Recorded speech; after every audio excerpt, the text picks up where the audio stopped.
Let us speak of the moment before the moment. Not the moment you complete the great work, but the one just before you are meant to begin. The cursor blinks on the blank page. The running shoes sit by the door. The weights rest, cold on the floor. Everything is ready, except you. You feel it in your body, a strange heaviness, a physical pull towards the couch, towards the phone, towards anything but the task that matters. Your mind, a masterful lawyer, begins its case. You're too tired, you can do it tomorrow. You need more research, just 5 more minutes of rest. You, the judge, almost always agree. You have called this feeling procrastination. You have labeled it a weakness of your character, a flaw in your time management. That these are just stories, they are the names we give to a prison whose walls we do not understand. Today we will stop judging the prisoner and start studying the prison. And you will discover a truth that will change your relationship with action forever. Procrastination is not a mental problem. It is a physical one. You cannot think your way out of a state that your body is trapped in. The heaviness you feel is not a metaphor, it is a physiological reality. It is a state of nervous system shutdown, of low energy, of inertia. Your body is in a state of freeze, and no amount of mental screaming will make it sprint. The mind can propose the journey, but it is the body that must take the first step. If the body refuses to move, the journey never begins. So the secret to destroying procrastination does not lie in a new productivity app or a clever mental trick. It lies in a physical ritual, the sequence of movements performed in just 2 minutes, designed to fundamentally shift the chemistry and energy of your body, creating a state in which action becomes the most natural next step. This is not about motivation. Motivation is a fickle guest that comes and goes as it pleases. This is about activation. This is about learning to become the master of your own physical state, so that you are no longer at the mercy of your fleeting feelings. We will not be asking for permission from our minds to act. We will be telling our bodies to lead, knowing that the mind will inevitably follow. But before we can learn the ritual that sets you free, we must first understand the specific nature of your own prison. We must diagnose the particular flavor of your paralysis. Because to defeat an enemy, you must know its name, its face, its habits. You must understand the stories it whispers to keep you still. Let us look closer at this state of paralysis. It is a powerful hypnotist. It does not just trap your body, it enchants your mind with a story. A story so persuasive, so reasonable, that you willingly become a collaborator in your own inaction. We all have our favorite inertia story, a personalized narrative that our mind has perfected over years of practice. For some of us, the story is called "I'm too tired." It whispers that you have given enough today, that your energy is depleted, and that you deserve to rest. It conveniently forgets that action often creates energy, while rest only deepens the state of inertia. For others, the story is "I'll do it better tomorrow." A beautiful and seductive lie. It promises a future version of you that is more disciplined, more inspired, more perfect. It allows you to borrow the feeling of accomplishment from a future that will never arrive, while remaining comfortable in the inaction of today. Perhaps your story is "I don't know where to start." Your mind presents the task as a vast, unclimbable mountain, making the first step seem impossible. It creates a fog of confusion to mask a simple fear of the effort required. Or maybe it is the story of "I am not ready yet." The need to read one more book, watch one more video, make one more plan. It is the illusion of preparation, a sophisticated form of hiding that keeps you perpetually at the starting line, never running the race. "I'm too tired. I'll do it tomorrow. I don't know where to start." These are not reasons. They are incantations. They are spells your mind casts to keep your body still. And we believe them, because in that moment of inertia, they feel profoundly true. But are they? Is it the truth, or is it just a habit of thought? Is it a genuine reflection of your state, or is it a protective lie your mind tells you to avoid the discomfort of effort? This is a question only you can answer. It requires you to become an observer of your own mind, a witness to your own internal storyteller. We are creating a space here for this kind of honest observation, the space where we can lay out the old patterns in order to build new ones. Let us consider the comment section our wall of liberation. It is not a place to confess our weaknesses, but a place to declare our awareness. a place to post the old stories before we burn them down. So I invite you now to become the observer. What is the primary inertia story that your mind tells you to justify inaction? Is it "I'm too tired"? Is it "I'll do it tomorrow"? Is it the paralysis of perfectionism? The first step to rewriting your story is to read the old one out loud. Post your most common inertia story on our wall of liberation below. Recognize it, acknowledge its power, but see it for what it is, a spell. The moment you write it down, the moment you see it outside of your own head, you begin to break its hold over you. You are no longer the character in the story, you are becoming the author. To see the story is to see the lie. To name the spell is to break its power. You now understand that the voice whispering later is not the voice of wisdom, it is the voice of inertia. It is the song of a comfortable prison. But a story, a lie, cannot be defeated with another story. You cannot simply argue with that voice and hope to win. The mind is a master debater and will always justify its own comfort. No, you must make the story irrelevant. You must create a new reality with your body that is so powerful, so immediate, that the mind's story becomes a faint and distant echo. You must learn the ritual that changes your physical state so profoundly that a body in motion has no time to listen to a mind that preaches stillness. This ritual is your counterspell. It is not a thought. It is not an idea. It is a sequence of physical actions. It is a declaration made not with your mind, but with your muscles, your breath, and your bones. It is a 2-minute war against inertia. And it is a war we are going to win by understanding and using the very chemistry of our own brains. It is time to learn the science of physiological activation. To create a spell that can break the hypnosis of inertia, we must use a language the body understands. Not the language of words and reasons, but the language of chemistry and electricity. The 2-minute ritual is a precise sequence of actions designed to fundamentally rewrite your neurochemical state, moving you from paralysis to power. To understand its effectiveness, we must see it as a powerful 2-step combination, a 1-2 punch to the nervous system. The first step is not to generate energy, but to release the brakes. Procrastination, that feeling of being stuck and overwhelmed, is often a form of the freeze response. Your nervous system is locked in a state of low-grade anxiety and shutdown. You cannot accelerate a car if the emergency brake is on. So, our first action must be to release that brake. The second step is to press the accelerator. Once the system is unlocked, we must intentionally flood it with the neurochemicals of action, focus, and drive. This is the science of the ritual. First, reset. Then, activate. Let us look at the science of the reset.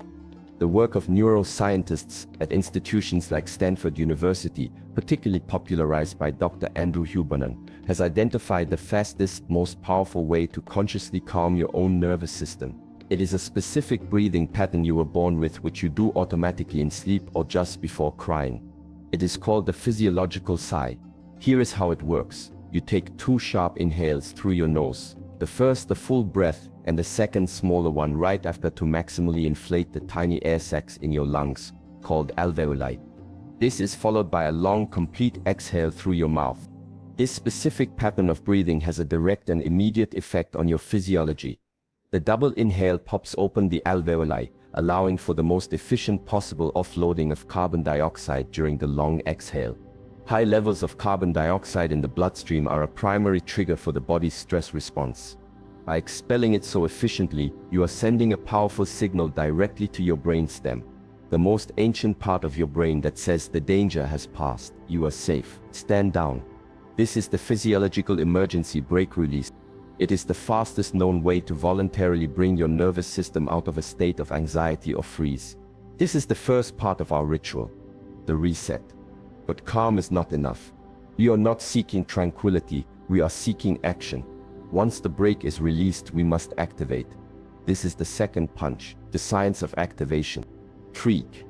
After the calming reset of the physiological sigh, you will perform a short burst of powerful physical movement. This could be assuming a strong posture, making a fist, or even a single sharp clap. This is combined with 1 or 2 sharp, explosive exhales. This action triggers a release of the neurochemical epinephrine, more commonly known as adrenaline, from your adrenal glands. Adrenaline is the body's ignition key. It is the molecule of activation. It increases your heart rate, heightens your senses, and sharpens your focus. It is your biology screaming, go. It is the direct chemical antidote to the feeling of lethargy.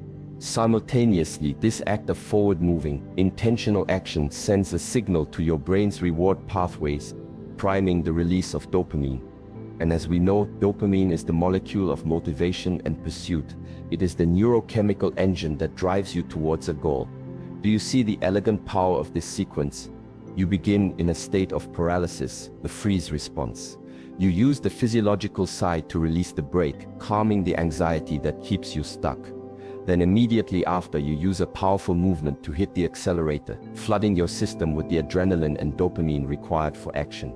You have, in under 2 minutes, served your own nervous system a perfectly timed neurochemical cocktail designed to move you from I can't to I must. You have stopped arguing with the storyteller in your mind and have instead changed the very stage upon which that story is being told. This is the science. Now, let us turn this science into a practice. Let us forge the precise sequence of movements that will become your unbreakable weapon against inertia. You now understand the science. Theory, however, is a map. It is not the territory. To truly own this knowledge, you must translate it into a physical practice. You must forge this ritual in the fire of your own experience. Let us walk through the precise sequence of this 2-minute war against inertia. I want you to stand up and do this with me now, or commit it to memory so that the next time inertia strikes, you are armed and ready.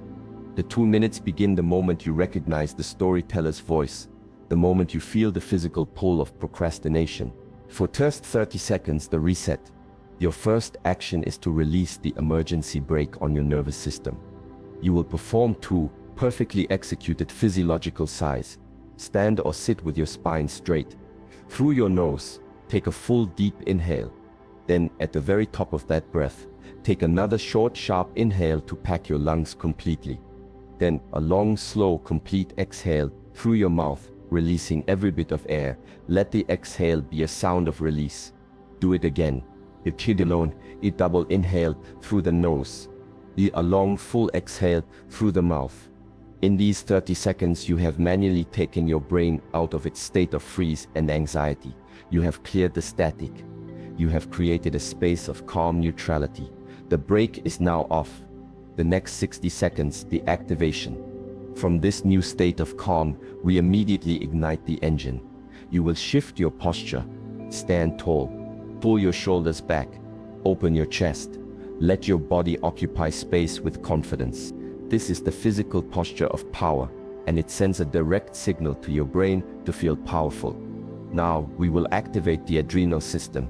You will take 3 sharp, powerful breaths.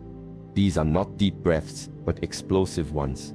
A quick inhale through the nose, followed by a sharp, forceful exhale through the mouth, as if you're blowing out a stubborn candle.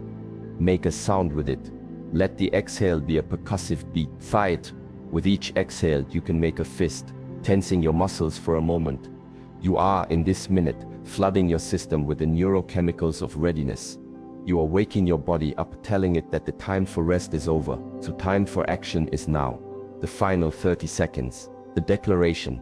This is where we synchronize the body and mind into an unbreakable spear tip of intention. You have reset your calm.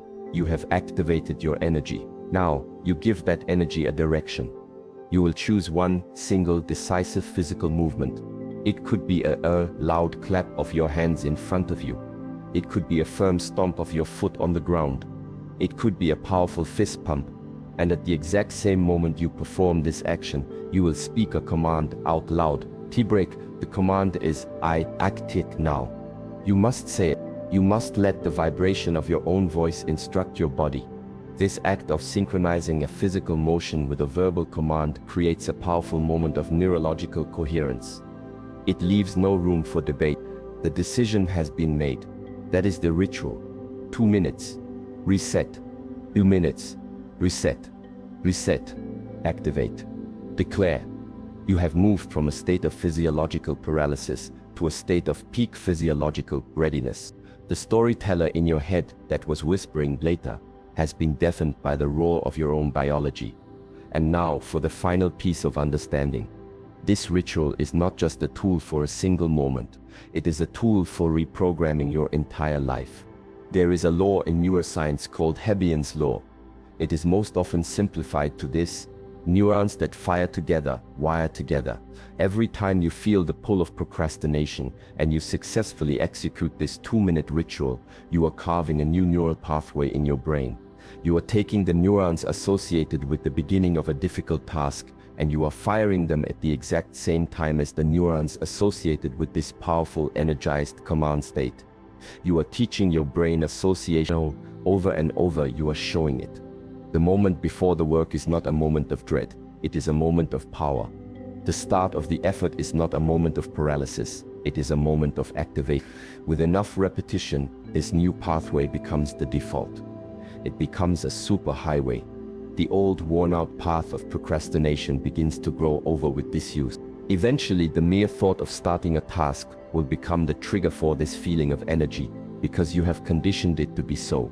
You have used a conscious physical ritual to create an unconscious, automatic response. This is the ultimate freedom. Not to have more willpower, but to need less of it, because your body has already learned the way. You have learned the truth. Procrastination is not a flaw in your character. It is a state of your body. You have diagnosed the stories your mind uses to keep you in that state. And now you possess a precise 2-minute scientifically designed ritual to change that state at will. You understand the ultimate principle. You do not need to wait for your mind to feel ready. You can command your body to lead, and your mind inevitably will follow. The ritual is complete. The knowledge is yours. The only question that remains is, what great work will you now begin?